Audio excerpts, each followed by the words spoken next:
Nós vamos falar sobre pós-evangelismo 1, e vale lembrar que o discipulado continuado é um conjunto de atividades cujo foco é o cumprimento da grande comissão, Mateus 28, 19 e 20, vão e façam discípulos, motivado pelo grande mandamento, Mateus 22, 37 ao 40, ama o teu próximo, ama a Deus acima de tudo. Lembremos também que as pessoas que precisamos alcançar são aquelas que não frequentam igrejas evangélicas. Enfatizamos que o discipulado continuado até o presente momento é sustentado por 4 pilares, dividido em 4 etapas, constituído de 4 estratégias, dependentes de 4 fatores críticos de sucesso, e é construído com 4 ferramentas. Aprendemos que o discipulado continuado exige 4 ferramentas básicas: pré-evangelismo, evangelismo, pós-evangelismo 1 e pós-evangelismo 2, a fim de aproximar a igreja da comunidade onde ela está inserida, alcançando, acolhendo, acompanhando e ajudando pessoas. Pensaremos a respeito de evangelismo, a segunda parte da faixa 1. E aí, essa parte agora já seria numa questão de integração.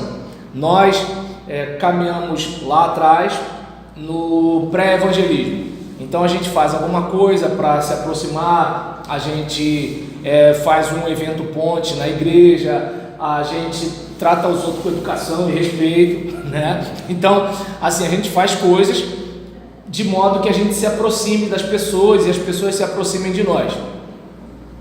Depois disso vem o evangelismo, como a gente apresenta o presente da vida eterna para a pessoa.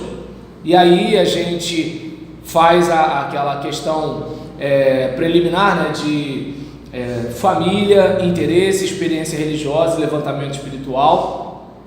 No levantamento espiritual, se você morresse hoje, e aí a partir do momento que a pessoa diz que tem certeza ou não tem, a gente vai para o próximo passo. Se ela disser que não tem certeza, você dá o seu testemunho pessoal e, para não ficar nas suas palavras, você apresenta a estrada romana, que é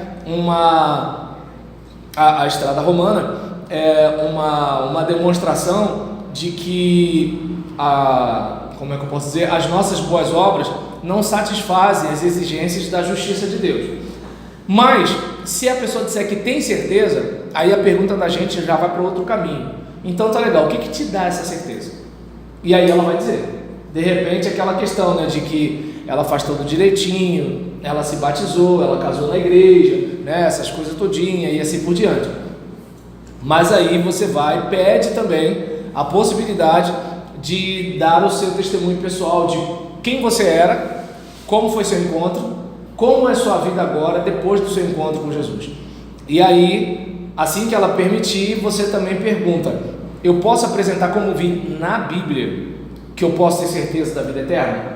E aí, primeiro você pega o aspecto subjetivo, que ela não tem o que discutir, crendo ou não, sua vida foi transformada. E se não foi, ela vai te dizer, então tá tranquilo. Então, agora, você não fica só no subjetivo, vai para o objetivo, que é o texto sagrado. E aí, quando apresentar aquela caminhada nossa, ninguém é perfeito, somos pecadores, herdamos a morte, mas Cristo morreu por nós. Para quê? Para dar a vida eterna que é presente. E todo aquele que invocar o nome do Senhor será salvo. Se você confessar com a sua boca e com o seu coração crer, então você tem como é que eu posso dizer? Com o coração você crê para a justiça e com a boca você confessa para a salvação. Isso faz sentido para você? Sim? Não?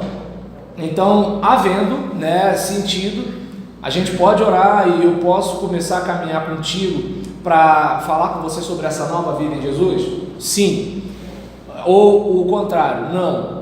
Então a gente pode pelo menos aparecer aqui para conversar sobre Jesus com você? Se ela disser sim, aí você já saiu do evangelismo pessoal e já foi para o evangelismo com literatura. Então, por exemplo, se você observar, as testemunhas de Jeová fazem muito isso com a gente. Quando eu digo com a gente, não é bem vocês, mas a gente, quando a gente falta culto domingo de manhã, eles vão lá, ou então se a gente está em casa durante o dia e vem eles passando, aí vai ali todo dia, quando você vai ver, você já não é mais um batista, não é mais um assembleano, não é mais você, daqui a pouco você já está querendo saber, quantas pessoas sabem o nome de Deus de esquina em esquina. E aí, Nesse caso, a gente ora e acompanha, beleza. Se ela tomou a decisão, aí você já vai para o pós-evangelismo 1. E é onde a gente observa um texto que está aqui em Filemão, capítulo 1, versículo 10. Vamos ler todos juntos? Apelo em favor de meu filho Onésimo, que gerei enquanto estava preso. Olha o modo que Paulo tem de se referir a Onésimo. Meu filho, eu gerei. Não é aquela ideia de um irmão da igreja que aceitou Jesus na pregação do pastor Levi. Não, é meu filho, eu gerei. Então é um sentimento de cuidado, é diferente, né? Então não sei se dá para perceber que são coisas diferentes do que a gente está acostumado. Você olha para a Bíblia, você olha para o ambiente tradicional. Quando eu falo tradicional, não estou falando de igreja que não tem taramaná, igreja que tem taramaná, é nada disso. Quando eu estou falando tradicional, eu estou dizendo o seguinte: o clássico que a gente tem de igreja, né? Geralmente é o quê? Tanto que é que quando a gente quer abrir uma igreja, a gente faz o quê? Aluga uma lojinha, bota a cadeira branca, pega uma caixa ciclotron, bota um violão tonante e começa.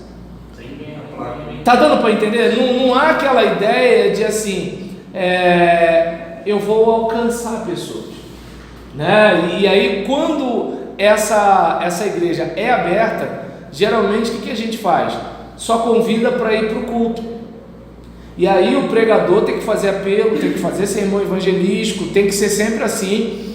E o que acontece? Se a pessoa não se decidir, a gente fica chateado com o pregador, porque o pregador não tem unção, né? E se o pregador não fizer, o pregador, caramba, ele não tem paixão pelas almas, né? E agora, quando a gente mata no peito, o que acontece com a gente?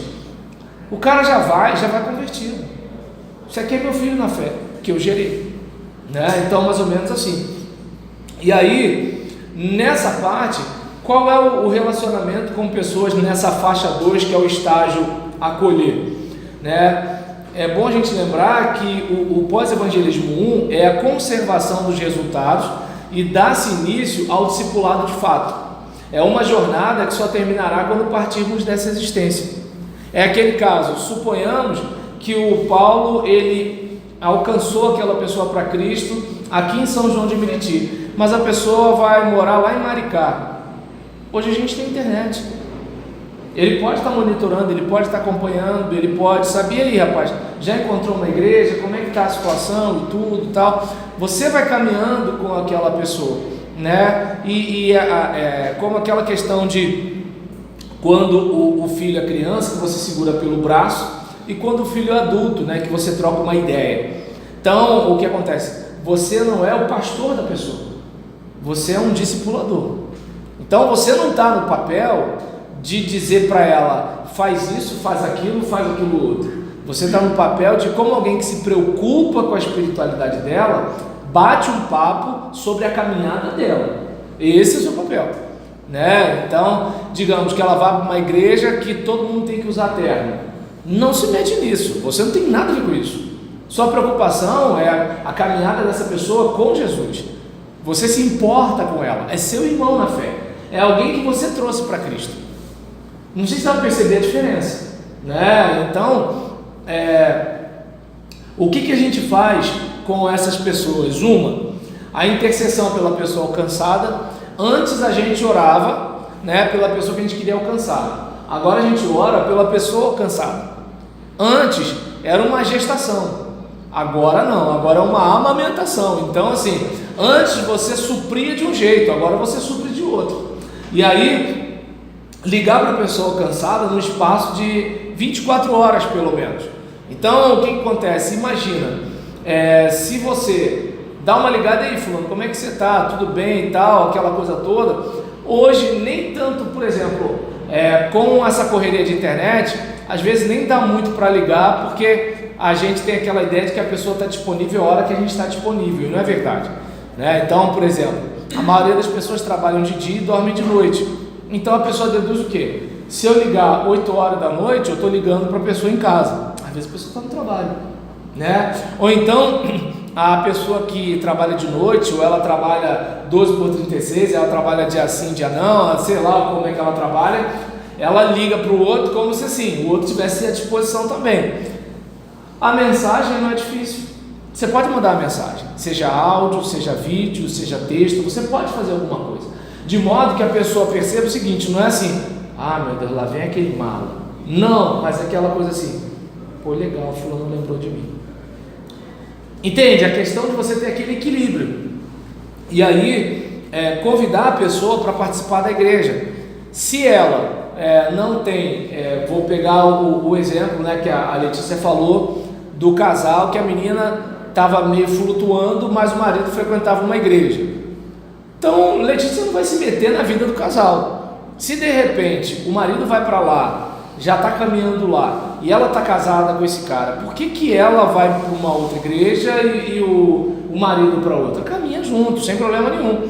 O que a Letícia vai fazer é o que? Mentorear, né? Porque aquele caso, às vezes tem gente que depois que casa tem problema no casamento, por causa daquelas ideias, né, puritana, que eu falo é no mau sentido, né, não é no bom sentido, porque assim, tanto o fariseu quanto o puritano tinha questões positivas. É que quando a gente fala fariseu e fala puritano, a gente fala de modo negativo, e agora eu estou falando de modo negativo mesmo, é aquela coisa de que assim, se eu fizer isso, eu estou ofendendo a Deus, se eu fizer aquilo, eu estou ofendendo a Deus, se eu fizer não sei o que lá, eu estou ofendendo a Deus.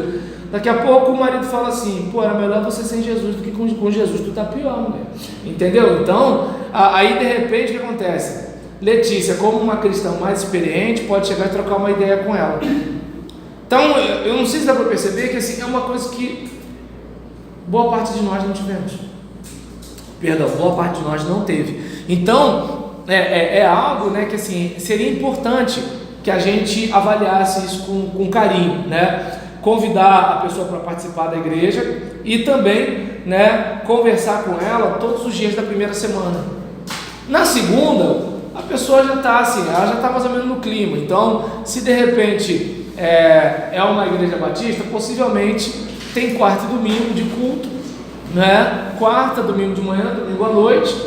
Possivelmente, né, a pessoa deve ir na semana seguinte, no domingo à noite, né? Dificilmente vai no meio de semana, até porque corre o risco dela ir no meio de semana não encontrar o cara que evangelizou, né?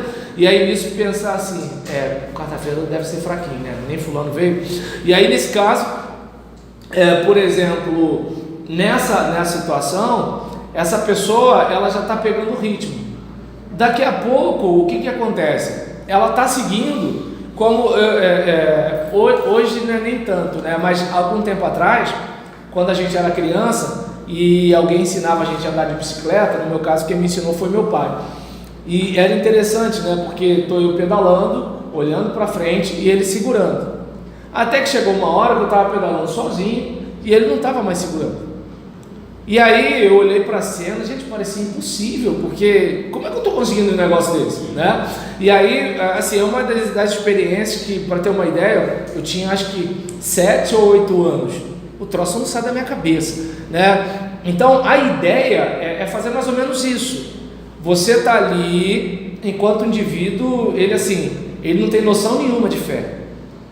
Aí quando você percebe que ele está se desenvolvendo, você vai soltando, até para não infantilizar. Se tem um negócio que é deprimente, é você ver às vezes um crente com 10 anos de igreja, que o cara não sabe se atravessa a rua sem ligar para a irmã de oração. Não, é verdade, é um negócio que você fala assim, pô, esse cara ainda não cresceu, né? Enquanto tem gente que não escuta pastor para nada, tem gente que não dá um espirro, sem assim, pastor, posso espirrar? Tu tá entendendo? Mas irmão, tá me ligando essa hora para isso, né? Porque às vezes é coisa boba, e geralmente, pô, você como pastor, a pessoa ligou 11 horas da noite e fala assim, morreu alguém. Quem vai ligar pro pastor 11h30 da noite, meu? Alguém ligou 6 e pouca da manhã. Quem vai ligar para o pastor 6h30 da manhã? Você fala, pelo menos na minha experiência, morreu alguém. Quando ligou antes das 7, coisa boa não é, né? Aí você fica desesperado, atende, quando você atende, fala, pô, tá dando para entender?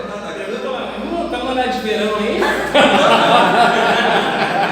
Entendeu? Tem que ter cuidado já para não magoar os irmãos.